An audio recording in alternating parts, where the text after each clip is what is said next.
3월 18일 금요일 사순절 15번째 날 오늘을 여는 말씀 함께 나누겠습니다. 사도신경으로 신앙 고백 드리겠습니다. 나는 전능하신 아버지 하나님 천지의 창조주를 믿습니다. 나는 그의 유일하신 아들 우리 주 예수 그리스도를 믿습니다. 그는 성령으로 잉태되어 동정녀 마리아에게서 나시고 본디오 빌라도에게 고난을 받아 십자가에 못 박혀 죽으시고 장사된 지 사흘 만에 죽은 자 가운데서 다시 살아나셨으며 하늘에 오르시어 전능하신 아버지 하나님 우편에 앉아 계시다가 거기로부터 살아있는 자와 죽은 자를 심판하러 오십니다.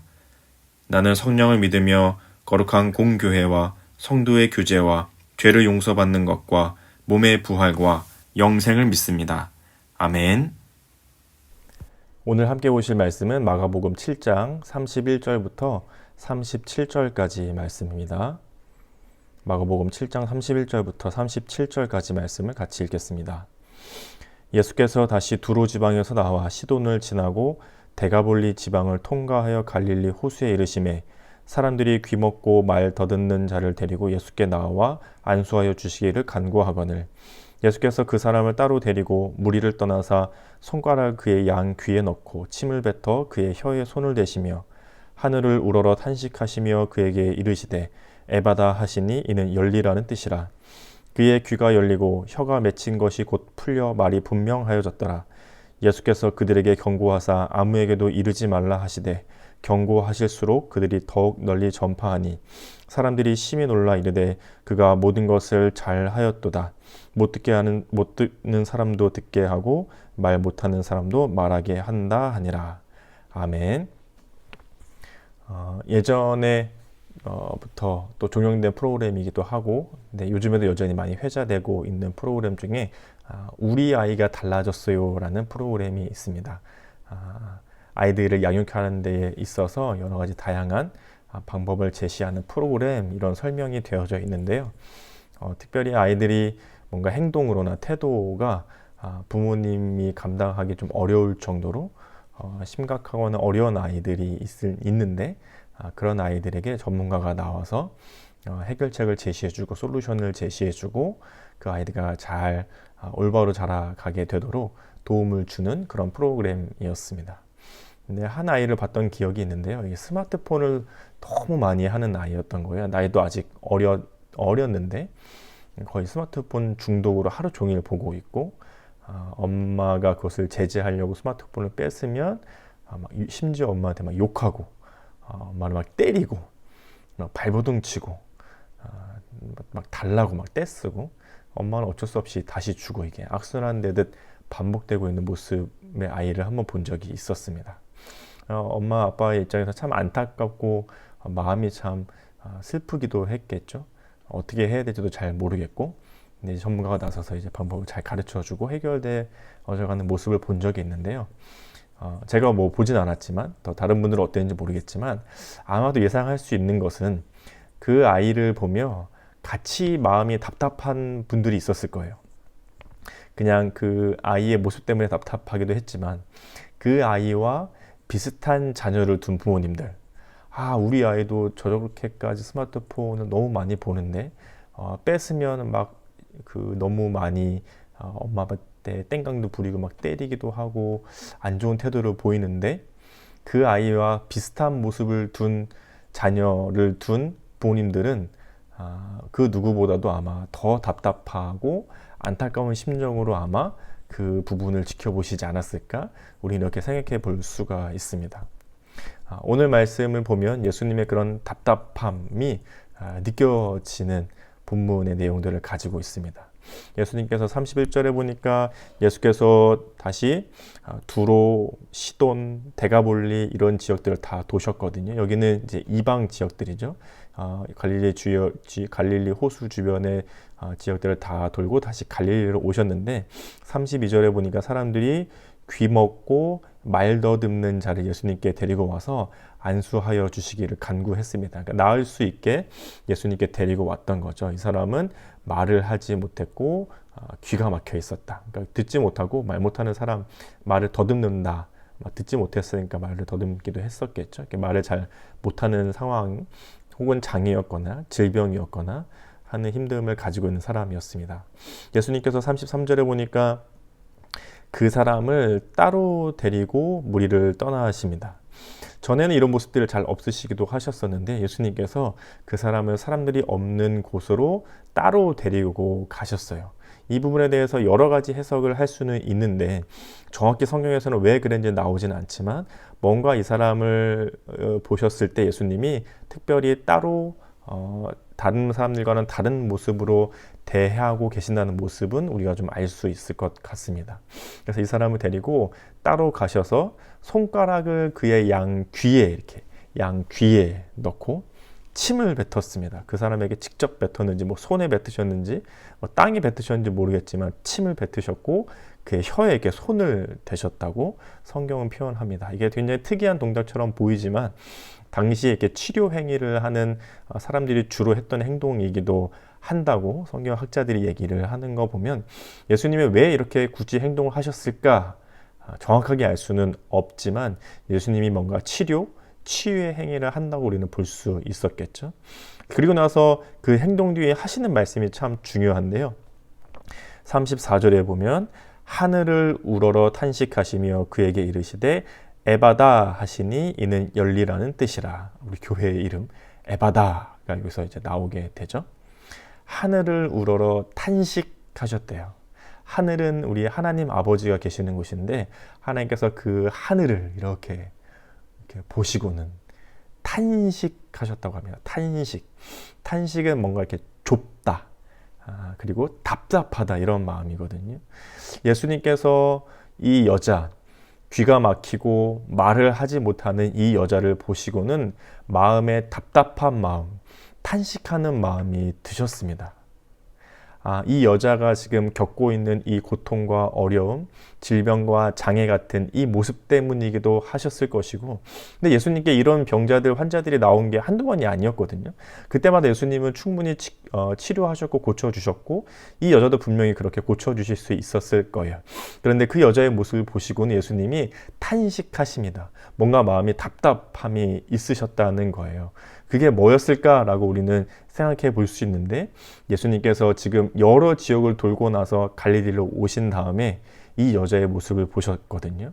그러니까 여러 사람들을 만나고 여전히 그들의 마음 가운데 죄악이 있는 것들을 보셨을 것이고 여전히 예수님을 따라오고는 있지만 자기의 만족과 자기의 뭔가 유익을 추구하기 위해 따라오는 많은 사람들을 보셨을 것이고 그 사람들을 보고 나서 이 여자를 바라보셨을 때 예수님의 마음이 이 귀가 막히고 또 말도 못하는 이 여자를 보면서 여전히 귀가 막히고 말도 하지 못하는 영적으로 귀가 막히고 말도 할 수 없는 이 사람들이 예수님이 같은 마음으로 탄식하는 답답한 마음이 드셨을 것이라고 우리는 생각해 볼 수 있습니다. 예수님께서 그래서 이 땅에 오신 목적을 이사야 선지자는 이렇게 말하고 있습니다. 이사야 35장 5절에서는 그때 맹인의 눈이 밝을 것이며 못 듣는 사람의 귀가 열릴 것이며 예수님이 오시면 보지 못했던 맹인이 보게 될 것이고 또 듣지 못했던 사람의 귀가 열리게 될 것이라고 이사야서에서 예언하고 있는 이 모습이 예수님을 통해서 일어나고 있는 거죠. 단순히 육체적인 고통이 벗어지는 일이 아니라 영적으로 귀가 막히고 눈이 가려지고 말을 할 수 없는 사람들이 열려지고 예수님을 보게 되고 알게 되어지는 것이 예수님의 사역의 일이었던 거죠. 그런데 지금 그렇게 다 막혀있고 닫혀있고 말하지 못하는 여자의 모습을 보면서 예수님은 아마도 지금 이 땅에 가득한 사람들의 죄악과 가려진 눈과 막혀진 귀와 하지 못하는 말을 생각하시면서 아마 답답함, 탄식하는 마음을 느끼셨을 것입니다. 근데 왜 탄식하셨을까? 왜 그렇게 답답한 마음을 가지셨을까? 예수님 우리를 사랑하시기 때문이죠. 그 앞서 말씀드렸던 우리 아이가 달라졌어요라는 프로그램에서 그 자녀를 둔 부모님, 직접적인 그 부모님뿐만이 아니라 그와 비슷한 자녀를 둔 부모님들도 얼마나 안타깝게 그 모습을 지켜보셨겠어요. 우리 아이도 저렇게 뭔가 스마트폰에 중독돼 있는데 우리 아이도 저렇게 뺏으면 막 땡깡 부리고 난리치는데 이 안타까운 마음이 있잖아요. 그래서 우리 아이도 저런 모습을 좀 벗어내고 잘 자라가면 좋겠는데, 저런 모습을 좀 떨쳐버리고 올바르게 잘 자라가면 좋겠는데, 이런 사랑과 안타까운 마음이 있으니까 그렇게 보는 거잖아요. 예수님께서 탄식하는 마음, 이 답답해 하시는 마음, 그 막혀지고 말하지 못하는 여자를 보면서 이 땅의 백성들, 하나님의 자녀들, 예수님의 제자들을 바라보시면서 막혀지고 바라보지 못하는 그들의 모습을 보고 탄식하시고 답답해 하시는 이유는 그들을 사랑하시기 때문이죠. 예수님께서 여전히 사랑하시는 마음으로, 긍휼과 자비의 마음으로 바라보고 계시기 때문에 듣지 못하고 말하지 못하는 이들을 향해 탄식하는 마음을 가지고 계셨던 것입니다. 그리고 나서 예수님 하시는 말씀이 뭐냐면 에바다였어요. 에바다. 에바다는 아람어인데 이거를 풀이하면 무슨 뜻이냐고 설명해 주고 있죠. 이것은 열리라는 뜻이다. 열려라 하는 뜻이다. 라고 성경이 얘기해 주고 있습니다. 이게 그냥 그 에바다라고 했을 때요. 그냥 평상시에 쓰는 단어가 아니라 약간 투쟁 혹은 뭐 전쟁 이럴 때 쓰는 단어가 에바다라는 단어인 거예요. 그러니까 예수님께서 그저 이 여자의 지금 막혀진 귀와 말하지 못하는 입이 열려라 뿐만이 아니라 이 여자를 보면서 여전히 죄와 어둠으로 묶여있는 이 땅의 백성들을 향해, 사탄을 향해 예수님께서 마치 투쟁하듯 전쟁하듯 말씀해 주고 계신 것이죠. 에바다, 열려라. 예수님께서 이 땅의 사탄의 권세, 우리를 죄로 묶고 어두움에 물들게 하고 상황과 사람들을 통해 우리의 마음을 때로는 힘들고 어렵게 몰아가고 있는 이 상황들을 향해 예수님께서 에바다, 예수님께서 직접 우리 대신 앞서 나가 주셔서 우리를 죄악 가운데, 어두움 가운데, 상황과 여러 가지 어려움과 힘든들 가운데서 승리할 수 있도록 우리를 대신하여 전쟁에 앞서 나가시는 예수님의 선포와 같은 말씀이신 거죠.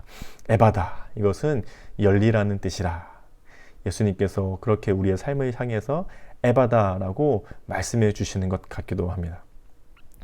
오늘 말씀을 정리하면서 우리 두 가지로 같이 적용도 하고 기도하면 좋을 것 같은데요. 첫 번째는 예수님께서 우리의 삶을 보실 때에 여전히 우리 마음 가운데는 죄가 있고, 여전히 우리 마음 가운데는 욕심이 있고, 여전히 우리의 하루하루는 버겁고 고단하고 때로는 힘들게 살아야 하는 우리의 삶들이지만, 그런 우리의 모습을 보시면서 예수님은 탄식하는 마음과 안타까이 여기시는 마음을 가지고 계신다는 것. 왜냐하면 우리를 사랑하시기 때문입니다. 우리는 예수님의 자녀, 예수님의 백성들, 예수님의 몸된 교회여서 그런 우리를 바라보실 때 예수님은 사랑하시는 마음으로, 긍휼과 자비의 마음으로 우리를 바라보고 계시기에 탄식하는 마음과 답답한 마음으로 우리와 함께 하고 계신다는 사실입니다. 그리고 두 번째로 우리가 함께 생각하고 기도해야 할 것은, 그런 우리를 하나님께서는, 예수님께서는 그냥 내버려 두지 않으시고 우리 대신 앞서 싸워주시며 에바다 해주실, 우리의 삶을 열어가 주실 분이 바로 예수님이신 거죠. 그래서 때로는 우리가 힘들 때, 때로는 우리의 마음이 좌절될 때, 때로는 너무나도 버티기 힘들 때, 때로는 모든 것을 포기하고 싶을 그때에 예수님께서 우리의 앞서 나가시며 우리의 삶들을 인도해 가시고 이끌어 주실 것입니다. 이 두 가지를 같이 개인적으로 기도하시면 좋을 것 같습니다.